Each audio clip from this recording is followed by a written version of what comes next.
Hey guys, it's Mo from Mahurin and welcome to my September TBR.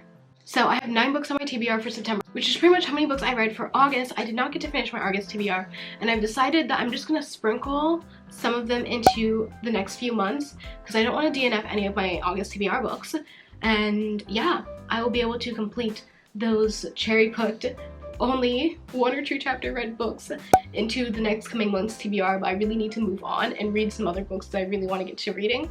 So that's what I'm going to do this month. So September is here. I love fall, so it's pretty much fall. I'm still trying to get through my summer TBR. I'm just going to have to also trickle that in here and there before winter hits, but I'm excited for September. The first book on this TBR is A Sky in the Deep. This is by Adrienne. She also wrote Namesake and Fable, and I gave both of those books I think 4 stars-ish.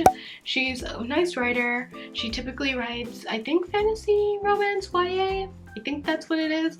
This is also YA, and fantasy romances, I believe, is Forced Proximity. It's about clansmen, I believe. Yes.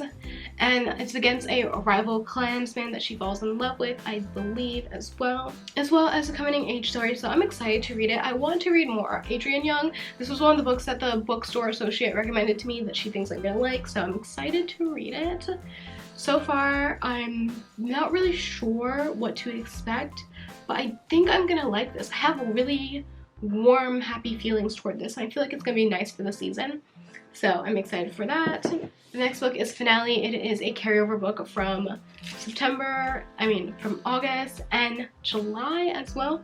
I still have like 1/4 of this book left.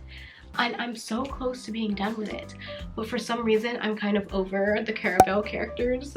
And I thought that this would be better because it has my favorite character in it that has an apple. For those who are wondering who it is, he always has an apple. That's my Easter egg for y'all, but it's not sticking, it's not clicking. I'm not excited to pick it back up, but I'm going to because I want to finish the series because I want to move on to the accompanying spin-off series, and that has my favorite character in it, so I just have to finish Finale. I just gotta do it.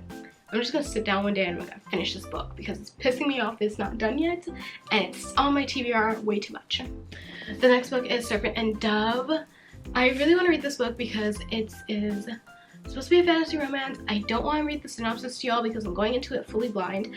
The bookstore associate told me she thinks I'm gonna like it, and one of the books on this list is actually described as a book for the fans of Crow Prince and Serpent and Dove, so I feel like I should read Serpent and Dove soon so I can get the vibes from the book I'm currently reading and fully understand what it's trying to emulate, or not emulate, but like the tropes it's trying to portray. The next book is Twin Crowns by Doyle and Catherine Weber. This is Disney Pixar. It is very much so YA fantasy, and it's pretty much 2 twin sisters. They're both princesses, and one is trying to throw the other princess off the throne and take over. They've been raised in 2 different lifestyles, and I already read it. I finished it on September 1st after reading 3/4 of it in August, but I don't know, I expected more from this fantasy romance. I really did. So 1 book in my TBR is already done.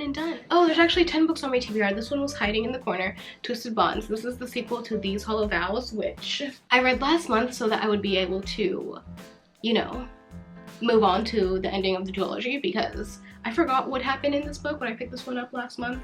So I just really need to read this one before I forget the first book once more. So it's gonna be on TBR this month.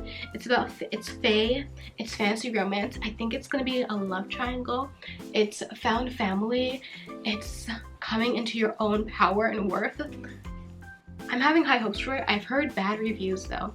I heard it's not as good as the first one, so I'm hoping that's different in my heart, but we shall see. Y'all are probably sick of seeing this book on my TBR.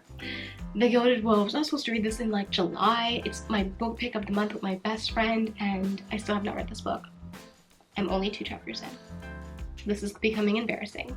I have to finish this book this month. I am not going to allow myself to progress more than 3 books deep this month before I finish this one because I really just need to talk to her about this because I don't know why it's not clicking for me. We're getting there. The next one is also carryover. It is A Gathering of Shadows by V.E. Schwab. I just want to be V.E. Schwabber, okay? Didn't care for A Darker Shade of Magic. It put me in a book slump. It was like a 3-star or less book, honestly. Probably more like a 2.5. And I just want to love this book. I want to be part of the hype. I want to love the characters. So many people love the characters. And I've been told countlessly, just keep going in the series, Monique. You're gonna start liking it.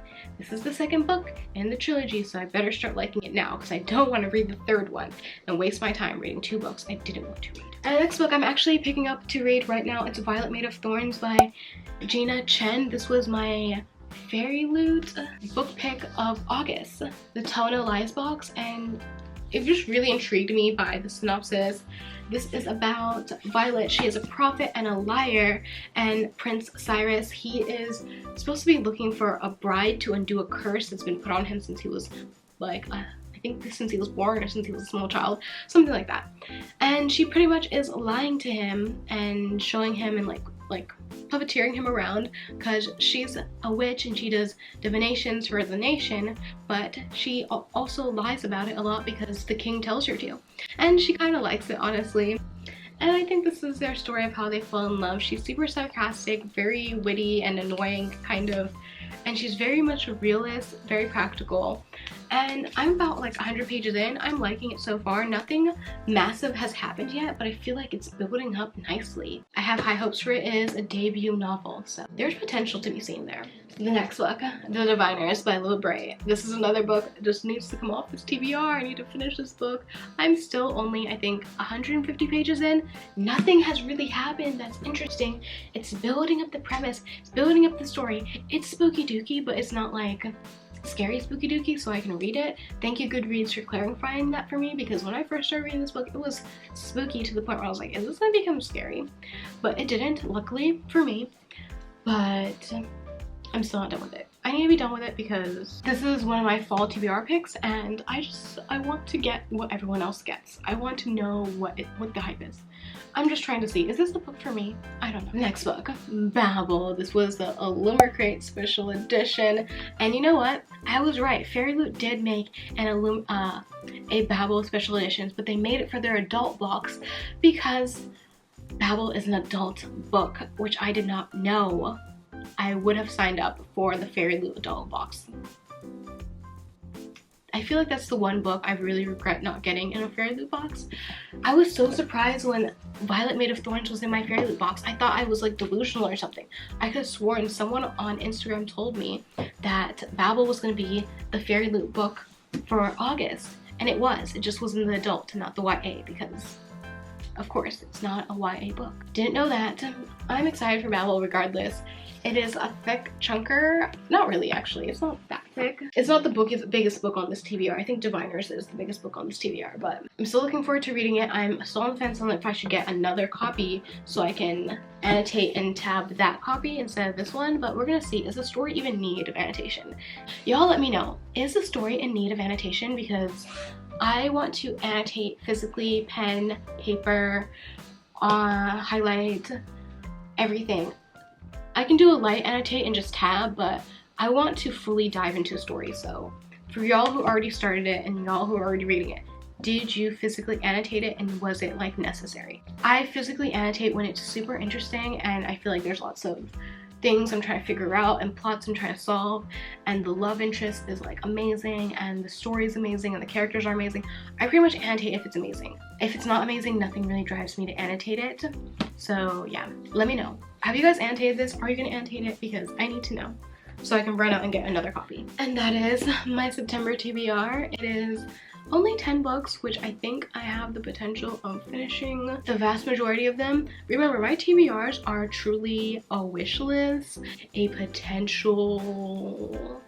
I'm a mood reader, so I will read whatever grips my heart the most, which also is really annoying because when you don't want to read anything as a mood reader, it becomes really stifling. But yeah, that's what I'm doing for September. It is the beginning of fall, so a lot of these books have some fall themes, or some of my fall TBR books, so I'm excited for that. And what are you guys reading this September? I'm on the fence about running to Barnes & Noble right now and buying Strange the Dreamer because of Katie's reading vlog made that book seem amazing, and I really want to have the same experience. So I'm this close to going to Barnes & Noble and buying it. The Barnes & Noble by my house, for some reason, doesn't have it, so I have to go all the way into town to get it. This book, it has to be worth it. It has to be worth it. It truly does. Because while watching that vlog of hers, I wanted to just run out and buy it immediately. That's how good she made it seem. I know we have very similar book preferences, so I'm just like, should I go get the book? But other than that, y'all, remember I'm here every Friday. Be sure to subscribe, and happy reading, y'all. Bye.